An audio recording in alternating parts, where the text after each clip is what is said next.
ఆధునికాంధ్ర సాహిత్య రంగంలో తొలితరం కవుల్లో అన్ని విధాలా విలక్షణంగా ప్రసన్నమయ్యే మహనీయ మూర్తి గుర్రం జాషువాని యూటీఎఫ్ రాష్ట్ర కార్యదర్శి లక్ష్మీరాజా, జిల్లా ప్రధాన కార్యదర్శి పాలెం మహేష్ బాబు అన్నారు. గుర్రం జాషువా జయంతిని పురస్కరించుకుని వైఎస్ఆర్ కడప జిల్లా కడప పట్టణంలోని యూటీఎఫ్ భవన్ నందు జాషువా చిత్రపటానికి పూలమాలలు వేసి ఘనంగా నివాళులర్పించారు. ఈ సందర్భంగా వారు మాట్లాడుతూ కులమత విద్వేషాలు లేని కళారాజ్యం కోసం కలలుగన్న ఆశావాది, సమతావాది, మానవతావాది జాషువా అని ప్రశంసించారు.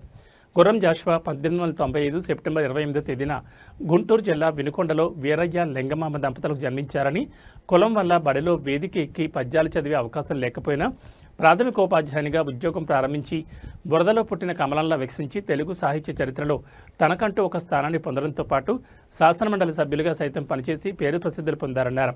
తన కవితా నైపుణ్యంతో ప్రజల నాలుకల మీద మాత్రమే కాకుండా హృదయాల్లో కూడా సజీవ ముద్ర వేసుకున్నాడన్నారు. సమాజంలో అసమానతలు కలిగినప్పుడు, అంటరాంతనం విషం చిమ్మినప్పుడు, దుర్భర దారిద్ర్య పరిస్థితులు ఎదురైనప్పుడు జాషువా కవిత్వం జాగరూకత కల్పిస్తుందన్నారు. కార్యక్రమంలో జిల్లా ట్రెజరర్ నరసింహారావు, జిల్లా కార్యదర్శులు సివి రమణ, ఇజాజ్ అహ్మద్, రాష్ట్ర కౌన్సిల్ సభ్యులు కృష్ణారెడ్డి, నాయకులు సుబ్బారెడ్డి, శివశంకర్, దేవదత్తం, కొండయ్య, గంగన్న, రామకేశవ, ఎంవీఎస్ రాజు, ప్రకాష్ బాబు, శ్రీనివాసాచారి, సుబ్బారావు, లక్ష్మీనారాయణ తదితరులు పాల్గొన్నారు.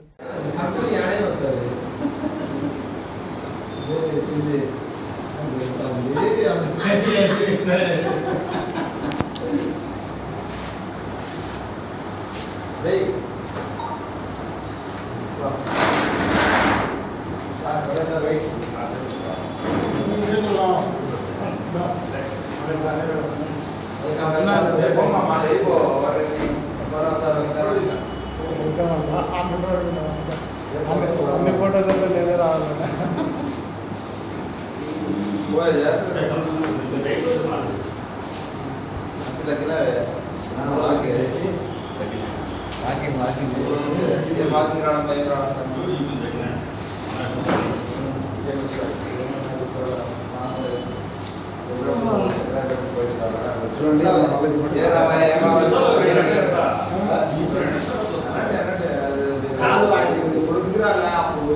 ఇక్కడ పడిపోవాలి. మొన్న 3 సంవత్సరాలు ఇదే, మొన్న 3 సంవత్సరాలు ఇదే.